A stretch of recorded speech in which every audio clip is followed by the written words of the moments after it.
నమస్తే, నేను మధు. ప్రముఖ సంగీత దర్శకుడు ఇళయరాజా గురించి ప్రతి ఒక్కరికి తెలిసిన విషయమే. ఆయన పాటలంటే చెవు కోసుకునే వాళ్ళు ఎంతో మంది ఉన్నారు. అయితే ఇప్పుడు కోర్టు నుంచి ఆయనకు ఒక షాక్ తగిలినట్టు తెలుస్తోంది. అసలు ఏం జరిగింది? ఇప్పుడు ఇళయరాజా విషయం కోర్టు వరకు ఎందుకు వెళ్ళింది? ఈ రోజు మనం తెలుసుకుందాం. ప్రస్తుతం మనతో పాటు ఉన్నారు senior journalist doctor Durga Vadlamani గారు. వారిని అడిగి మరిన్ని విషయాలను తెలుసుకుందాం. నమస్కారం మేడం. నమస్తే అండి. మేడం, ఇళయరాజా గారి పాటలు అంటే ఎంతో మందికి ఇష్టం. 80% తెలుగు ప్రజలకు ఇళయరాజా పాటలు అంటే చెవు కోసుకుంటారు. ఇప్పుడు ఇళయరాజా గారి విషయం కోర్టు వరకు ఎందుకు వెళ్ళింది? అసలు ఏం జరుగుతుంది మేడం? కోర్టు వరకు ఎందుకు వెళ్ళదంటే ఆయనే వెళ్ళారు కోర్టుకి. అసలు ఇది విచిత్రంగా ఉంది చూడండి. 1976 నుంచి 2001 వరకు మొత్తం 134 సినిమాలకి ఇళయరాజా సంగీతం అందించారు. సో ఈ 134 సినిమాల్లోంచి పాటల్ని ఆయన ఎక్కడా కూడా వాడుకోవడానికి వీల్లేదని ఇవాళ హైకోర్టు షాక్ ఇచ్చింది ఇళయరాజాకి. అసలు ఎందుకు ఇచ్చిందంటే మీకు ఈయన ఏం చేశారంటే ఈ చట్టపరమైన ఇబ్బందుల్లో ఎదుర్కోవడానికి కారణం కొన్ని రోజులుగా ఒక ఆడియో సంస్థ ఉంది సరిగమ అని.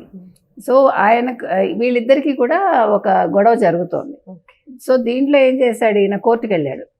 ఈ వివాదంలో న్యాయస్థానం మధ్యంతర ఉత్తర్వులు ఇచ్చింది. దీంతో ఈ విషయం చర్చనీయాంశంగా మారింది. అయితే తుది తీర్పు వెలువరించే వరకు ఈ 134 చిత్రాలకు సంబంధించిన పాటల్ని ఇళయరాజా వాడుకోవడానికి వీల్లేదని ఆదేశించింది.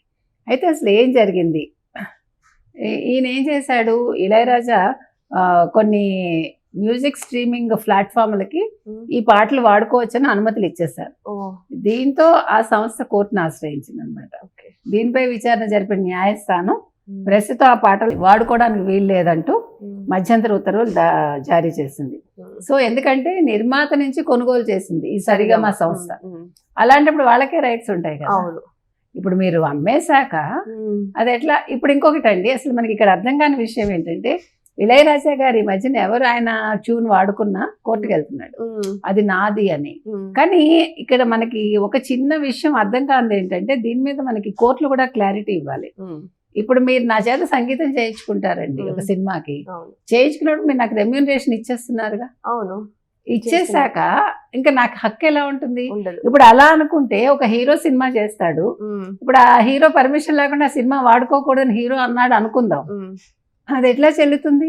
అసలు ఇంకప్పుడు సినిమాలే తీయడానికి ఉండదు.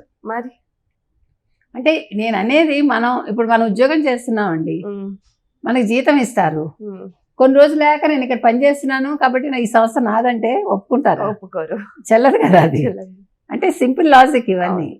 అంటే ఇంత మీకు చూసారా, మీకు అంత మంచి పేరు ఇళయరాజా అంటే మనందరికి కూడా ఒక అభిమానం, గౌరవం.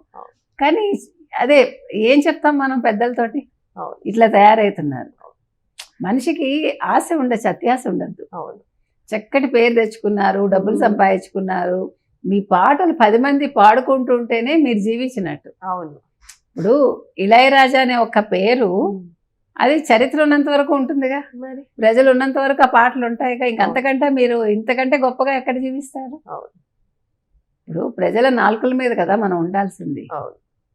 అది మీకు అది అదృష్టం దేవుడు ఇచ్చాడు మీరు చేసిన సంగీతం వల్ల.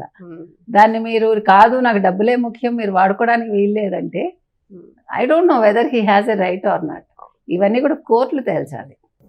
కానీ ఇళయరాజా గారి పాటల గురించి ఆయనే పర్మిషన్స్ ఇచ్చేస్తున్నారంటే కదా మేడం.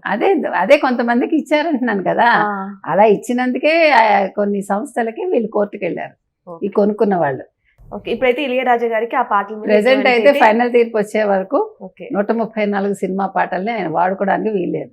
అంటే స్టేజ్ మీద కానీ ఏ రకంగానూ వాడుకోకూడదు అనమాట.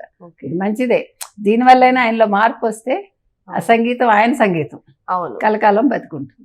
నిజానికి 10 మంది చెప్పాల్సిన ఆయనే ఇలా చేస్తే ఎలా మేడం? అంటే వయసు అమ్మా, కొన్నిసార్లు వయసు పెరిగే కొద్దీ ఆలోచన దారి తప్పుతుంది. అవును, ఇళయరాజా పాటలకి ఎంత డిమాండ్ ఉందో అందరికీ తెలిసిన విషయం. అదే ఎన్కాష్ చేసుకోవాలనుకున్నాడు ఆయన, కానీ తప్పు కదా. అవును, ఇప్పుడు మీకు అంత పాపులారిటీ ఇచ్చింది ప్రజలు, మీ పాటలు ఆల్రెడీ మీకు నిర్మాతలు అనేవాళ్ళు మీకు డబ్బులు ఇచ్చే మీ చేత సంగీతం చేయించుకున్నారు. కానీ ఇంకా ఏదో కావాలి అని అనుకుంటే. కానీ ఇక్కడ సరిగమ అనే ఒక ఆడియో సంస్థ ఉంది కదా మేడం, ఇళయరాజా గారి మీద ఒక కోర్టులో విజయం సాధించినప్పటికీ కూడా అంత పెద్ద సంగీత దర్శకుడిని ఇలా కోర్టు వరకు వెళ్ళి అక్కడ ఆయన ఓడిపోవడం అనేది కూడా ఒక చిన్నతనంగా అనిపిస్తుంది. ఏమి లేదండి, ఇక్కడ అదే ఉంది. ఇక్కడ చిన్నతనం పెద్దతనం కాదు, ఆయన పోరాడాలనుకున్నారు. ఓకే, మంచిది, ఆయన పోరాట పట్టుమని మనం మెచ్చుకుందాం. కానీ న్యాయం ఎటుంటే అదే గెలుస్తుంది. ఇక్కడ ఎవరిది తప్పప్పులేం లేవు. సంస్థ వాళ్ళు డబ్బులు ఇచ్చారు, దే హ్యావ్ ఎ రైట్. ఈయన నేను చేశానంటున్నారు, he to have a right. Whether it's అంటే అది మంచా చెడ తర్వాత. ఓడిపోయాక ఇక్కడ ఓడిపోవడం గెలవడం అనేది ఏం లేదు. ఇళయరాజా కాబట్టి గెలవాలనుకోవడం కూడా తప్పు. అంటే మనం తీసుకున్న నిర్ణయం సరైనది కానప్పుడు పెద్దేంటి చిన్నేంటి తీర్పు ఒకలాగే ఉండాలి. కానీ మేడం ఆయనే కాకుండా ఆయనతో అంటే సహా పాఠకులు ఉంటారు కదా మేడం, వాళ్ళని కూడా కొంచెం ఈ విషయంలో ఇబ్బంది పెట్టినట్టు కూడా కొన్ని వార్తలు వస్తున్నాయి. మరి అది ఎంతవరకు నిజమంటే? నిజమేనండి. ఇప్పుడు ఇవాళ నిజంగా ఎస్పి బాలసుబ్రహ్మణ్యం గారు ఉండుంటే చాలా సంతోషించి ఉండేవాళ్ళు. ఎందుకంటే ఒకప్పుడు ఆయన చాలా ఇబ్బంది పెట్టారు ఇళయరాజా గారు. అసలు ఇప్పుడు ఏమండి, మీరు ఒక ట్యూన్ కడతారండి అనుకుందాము, నేను పాట రాస్తాను, కానీ అది భావాలు పలికించాల్సిన వ్యక్తి లేకపోతే అది ప్రజల్లోకి ఎలా రీచ్ అవుతుంది?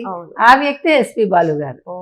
మరి ఆయన మీద కూడా ఆయన కేసులు వేసి చాలా గొడవలు అయ్యాయి వాళ్ళిద్దరికి. తర్వాత కాంప్రమైజ్ అయ్యారు, అది వేరు. కానీ ఇవాళ ఆ బాధ ఉండిపోతుంది కదా. ఇప్పుడు ఏదైనా మనకి బయటికి రావాలంటే కలిసికట్టుగా చేస్తేనే దానికి ఒక నిండుతనం వస్తుంది. ఇప్పుడు మీరు రాసినా లేకపోతే నేను మ్యూజిక్ చేసినా ఇంకోళ్ళు పాడినా ఈ ముగ్గురు కలయిక ఉంటేనే ఆ పాటకు ఒక ఏమంటారు అందం వస్తుంది. కానీ ఆయన చాలా ఇబ్బంది పెట్టారు. ఎవరైనా వాడుకున్నారు అనుకోండి దర్శక నిర్మాతలు, వాళ్ళ మీద కేసులు వేసేవాడు. ఈవెన్ హీరోలకు కూడా ఇప్పుడు కొన్ని పాటలు చూడండి మళ్ళా వాడతారు సినిమాల్లో, రీమిక్స్లను లేకపోతే ఆ ట్యూన్ తీసుకునో బాగుంటే వేరే ప్యారడీలు కట్టి అట్లా చేస్తారు. సో అలాంటి హీరోలకి దర్శక నిర్మాతలకి నోటీసులు పంపించేవాడు. తర్వాత దీనివల్ల ఏమవుతుందంటే దీంతో ఈ దర్శక నిర్మాతలు విసిగిపోయారండి. సో ఇవాళ వాళ్ళందరికీ ఈ తీర్పు కనుక అనుకూలంగా వస్తే, సానుకూలంగా అందరూ పెద్ద పండగ ఆల్రెడీ చేసుకుంటున్నారని అంటున్నారు, అప్పుడు పెద్ద బ్యాష్ ఉంటుంది. సో ఇళయరాజా గారిది అంటే ఈ యొక్క కోర్టులో కేసులు ఇప్పటి నుంచి కాదు ఎప్పటి నుంచి జరుగుతుందని తెలుస్తుంది. మరి దీనివల్ల ఇండస్ట్రీ నుంచి ఆయన మీద ఏమైనా వేటు పడే అవకాశం ఉందా? అలా ఏమి ఉండదండి.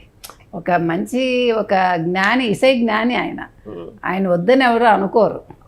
ఇవన్నీ అంటే పార్ట్ ఆఫ్ ద ఇది అనమాట, అట్లా తీసుకుని వదిలేస్తారు. అంటే ఆయన సంగీతం ముఖ్యం కదా. అవును, ఆయన సంగీతానికి అంత డిమాండ్ ఉంది మేడం, డెఫినెట్గా.